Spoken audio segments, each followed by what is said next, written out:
Welcome back, Mr. Goodberry. The First Star Logistics studio is fully equipped and ready to record.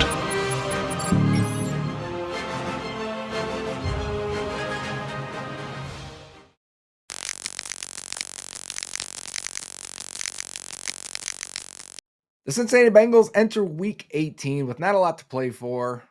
Pride? A winning season? Well, the Browns don't have a lot to play for either. They are locked into the 5th seed. The Bengals are locked into not making the playoffs. So, what do you play for? What are the narratives? What are the storylines? What are the vibes? Because vibes are important this week. That is, in my opinion, the biggest narrative of the week, as the Bengals have a lot of players that are ending their time with Cincinnati in Week 18. More than likely, we'll see how the season goes, and we'll talk about all of that and get into all of those players. This is Bengals on the Brain, presented by First Star Logistics, and I'm your host, Joe Goodberry. The giveaway this week from First Star is a private dinner at Jeff Ruby's with Malik Wright and Dave Lapham. Dave was a legend in Cincinnati, right? Bengals brain himself, if I were to give someone that label. And then Malik Wright, obviously on First Star Channel, doing all the weekly props and bets and giving you the news and breakdowns, give you some insider information. His show is awesome as well. There's two great partners here, and that is an experience. That's an awesome giveaway. You know, if that's just me talking here, I think that's fun. I wish I can go to that one, especially if you go get a steak too. Let's do it. But to talk about the game, to set it up, to talk about the vibes, what I mean by that, got a lot of guys that this could be their last time putting on Bengals stripes. Maybe. But it also is a bit of a tug of war of, do you want this team to win? Do you want them to lose? Are you one of those people? And I'm not saying that in a derogatory way. If you want them to lose and get the higher draft pick, that is perfectly acceptable in my opinion. The difference between picking maybe 13th and 18th, 5 slots, could be decided this weekend. I'd much rather pick 18th if you're just asking me that question. No. See, I can't even say it with a straight face. I'd much rather be picking 13th than 18th if you're just asking me that question. So, do I want them to lose? No, you know what? I kind of want them to win. There are a lot of guys from that Super Bowl team. If that's an era, and like I think we usually think of like a 10-year period or the whole Joe Burrow era. But the way they built that roster in 2020 to 2023, with a lot of those vets, a lot through free agency, some through the draft, of course, that team's done. This is the last game, I believe, of that team. You could potentially be without Joe Mixon, Tyler Boyd, T. Higgins next year, and it's just Joe Burrow and Jamar Chase. And how do you gear up from here? How do you gear up and build this team back to where you want to go? It's also the fan in me will really miss Tyler Boyd and Joe Mixon. We don't know if Higgins is gone, so that's why I didn't include him in that. It's not a shot at Higgins. He very well could be franchise tagged, and that is what I expect. And we don't know if we'll see Higgins this week either. He's been on the bike the last 2 days at practice. As of right now, I don't expect it. He's got to worry about his contract and his future and his longevity, and I completely get it in a meaningless game. Meaningless, sort of. They could go 9-8. They could have a winning season here. 3rd straight winning season. That's worth something. Sure, it's not the playoffs, but I think the perception around the league that this is some barren wasteland of football where they never win. We've seen more winning seasons than losing seasons. If you're under 40, anyone over that saw that 90s, and they might be on the losing side of things a little bit more. But if you're from 2003, the Marvin Lewis era and up, we've seen more winning than losing. So I'd like to see it for that, to keep the winning vibes alive, to end off on a high note. I think a lot of players want that. You heard it from Jake Browning at his press conference on Thursday, saying the way Ted Karras is approaching the game, the way Jamar Chase saying, like, I'm playing this week. And maybe it's the team pride. It's setting the tone. It's setting the standard for what Bengals football is. It's also, I mean, Jamar Chase get 4 more catches, hit 100. We have personal milestones that these players would like to achieve. Why not? Get Chase that 100 catches this year. Get Joe Mixon 77 more yards for 1,000 on the season. Get him 2 more touchdowns. I think he's got a bonus. I read 2 different stories on that actually. That Joe Mixon may have a bonus for 2 touchdowns or 1 touchdown. He has 8 rushing touchdowns right now, 2 receiving touchdowns. I don't know if it's a total. These are details we don't always get. I do remember originally when the deal was done that it was 4 million in incentives, and I want to say there was another report that it was 2 million this year in incentives. Also, Pro Bowl, Joe Mixon first alternate. Jamar Chase made the Pro Bowl. Trey Hendrickson made the Pro Bowl 3 years in a row for those two. Third alternate for Orlando Brown Jr. But Joe Mixon, I bet he's got a Pro Bowl incentive in there, or I wouldn't be surprised if he did. One player away from making it. You know, one guy goes down or one guy makes the Super Bowl. Raheem Mostert of the Dolphins, let's say, makes Super Bowl, or James Cook with the Bills, and Joe Mixon slides right into there, probably with a bonus. But I'm mentioning Joe Mixon in this because a lot of people are going to say Mixon's got another year on his deal, and he had a good year, as evidenced by being a Pro Bowl alternate. It was my understanding when that deal was redone that the Bengals would reevaluate on a year-by-year basis. If he had a very good year, they would keep him because then he'd be a value. I'm not sure if he, it all depends on their opinion. Did he have a good enough year for them to keep him? Do these incentives and bonuses trigger more money for 2024? I actually don't know. I'd have to look into that. I'd have to look at how it's laid out. So Mixon, he's 146 yards total from passing James Brooks for number 2 all time on the Bengals rushing list.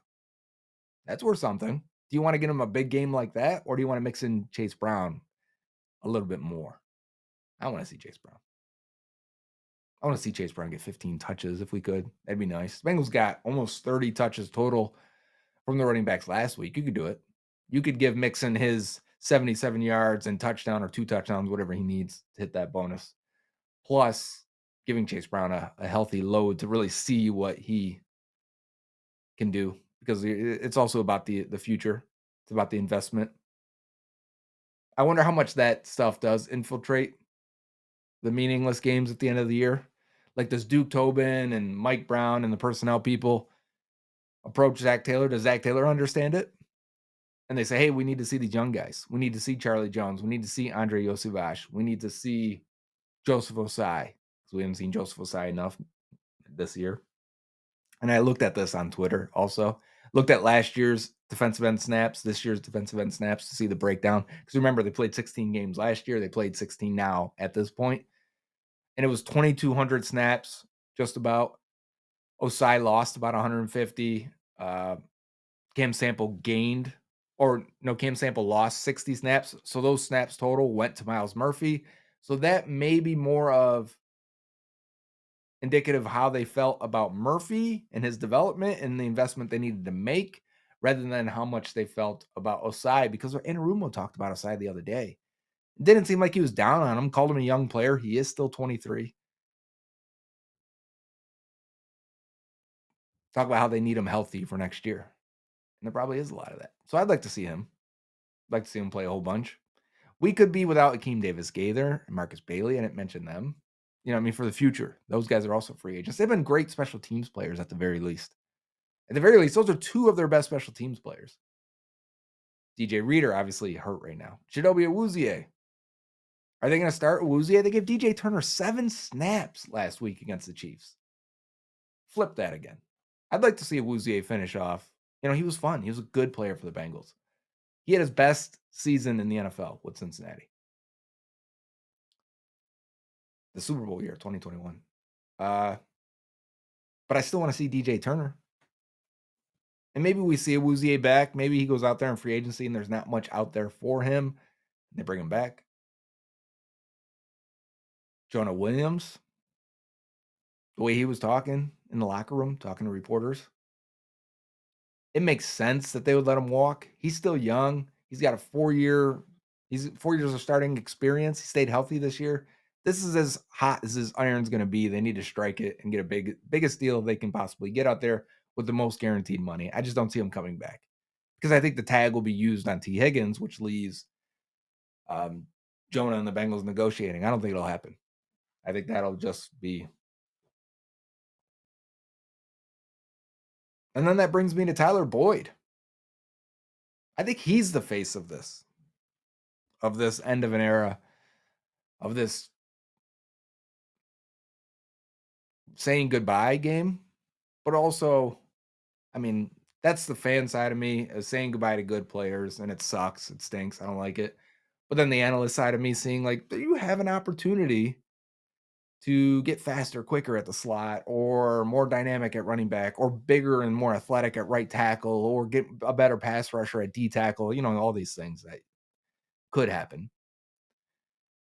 But Boyd, I mean, let's appreciate him for a minute because it most likely is his last game. If they tag Higgins, it doesn't matter what Boyd wants. You just can't afford it. Right? You'd have to come back for like 3 million, 4 million a year. Just not reasonable. And you know what? Now that I'm saying this, I'm going to put a Tyler Boyd highlight video. I'm feeling nostalgic. Let's put a Tyler Boyd highlight video at the end of this video. So stay tuned for that.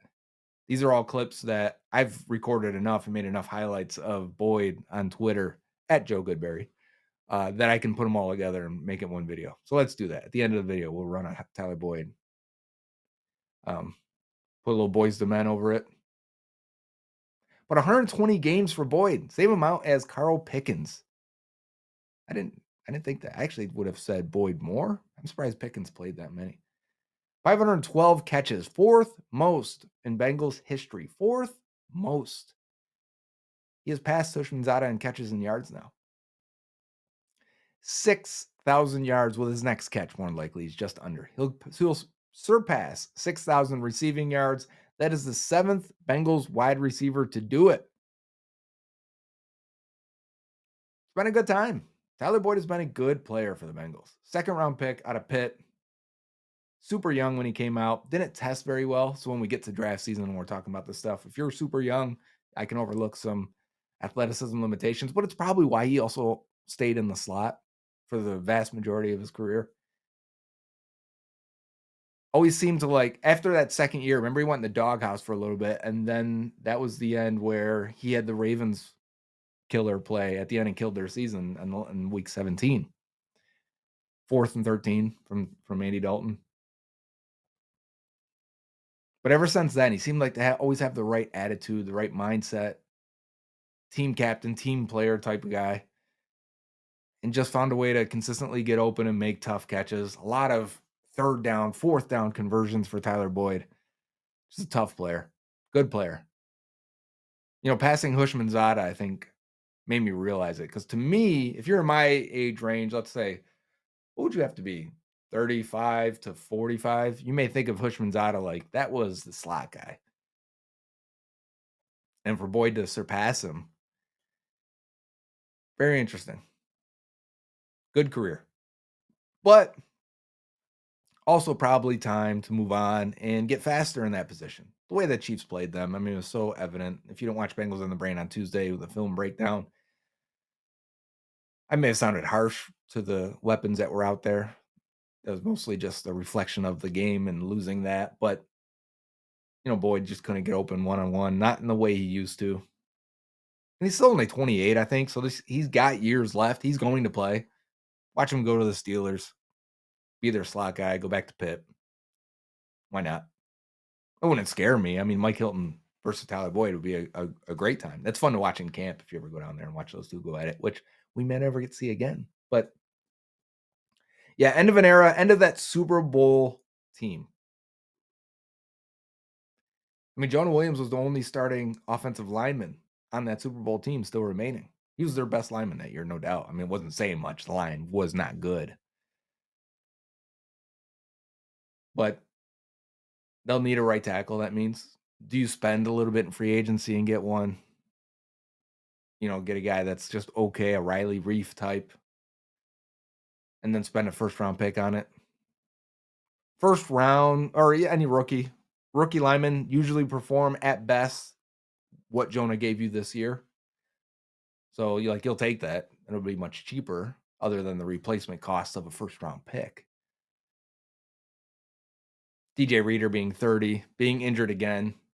Like, all right, so let's say we want to rank most likely to return in 2024 of all these guys. Number one has to be T. Higgins on a franchise tag. If we're talking extensions, I can't see it happening with T. I would actually think Reader and Jonah are more likely to be extended than T. And I don't expect those to happen either. Tag on T, number one. Number two, Mixon.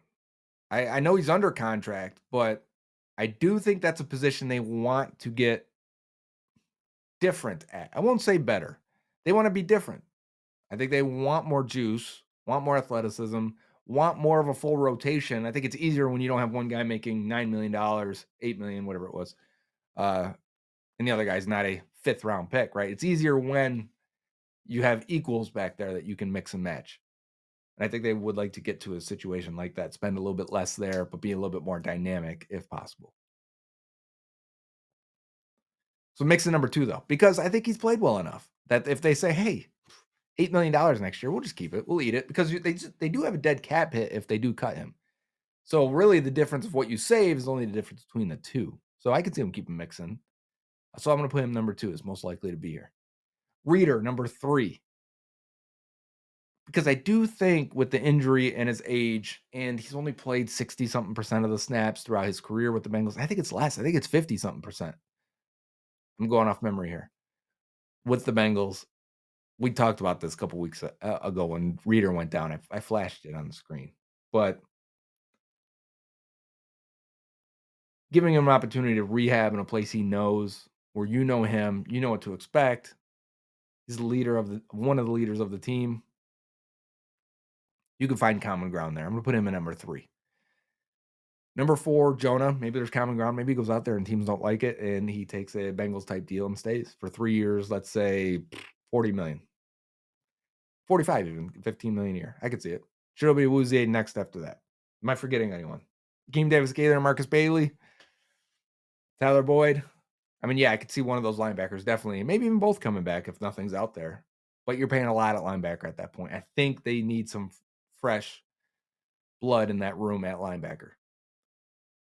A mid-round pick at linebacker would make a lot of sense to me. That's got to be it, right? Yeah. Seems like we're on the verge of a lot of guys walking away, a lot of new players, a lot of holes. Enjoy them. Enjoy these guys this year. This last game, I mean. Enjoy the T. Higgins if he plays. Enjoy the Tyler Boyd. Enjoy the Jonah Williams. I know he's been up and down. I know the perception, but I think the way he was talking in the locker room really nails it. And the way Brian Callahan spoke of him as well. The team and the players like Jonah way more than the fans do. I will tell you that. Apparently, he's a good dude. Got the right mindset, willing to do whatever. The whole idea that he just wanted to be communicated with.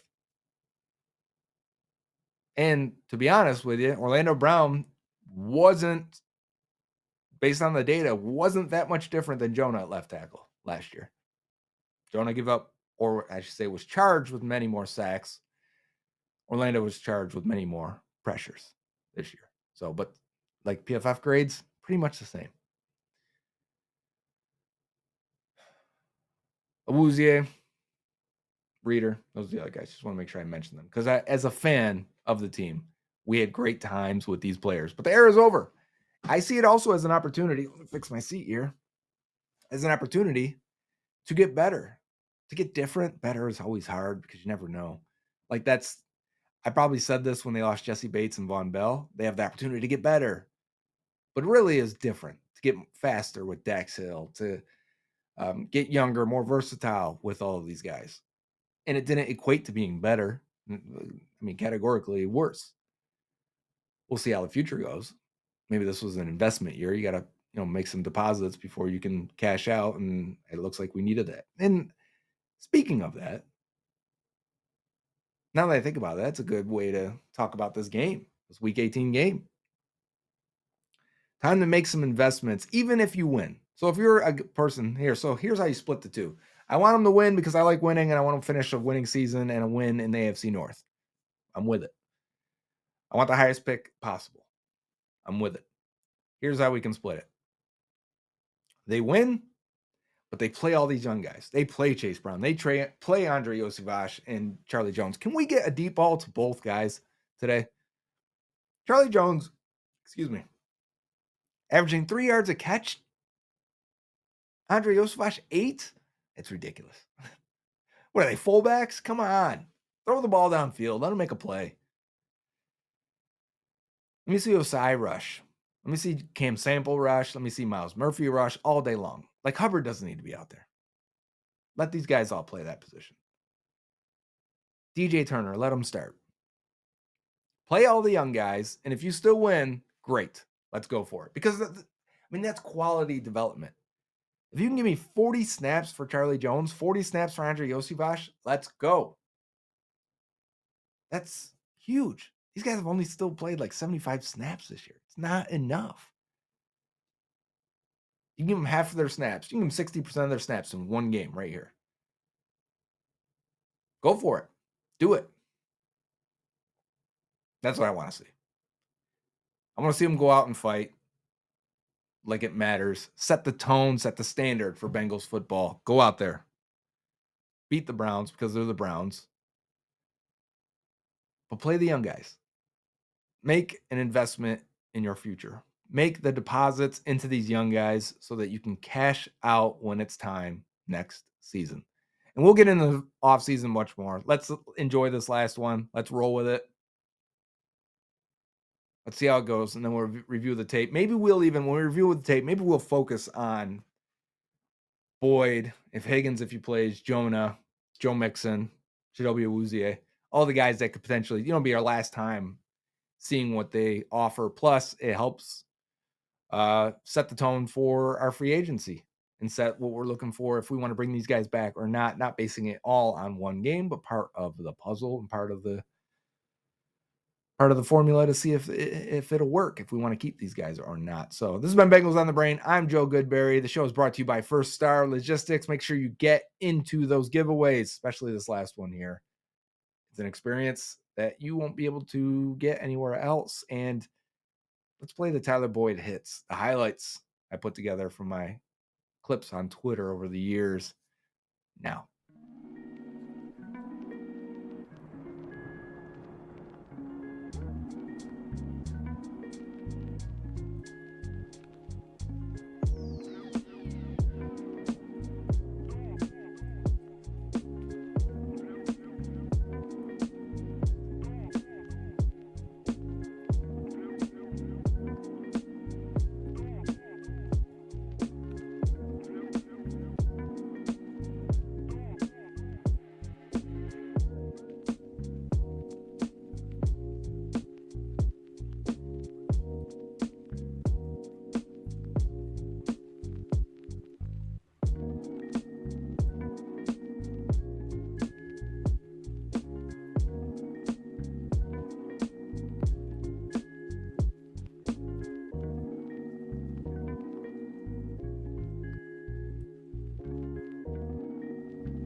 Dave Lapham here, and every day I am grateful for my experience to have played professional football.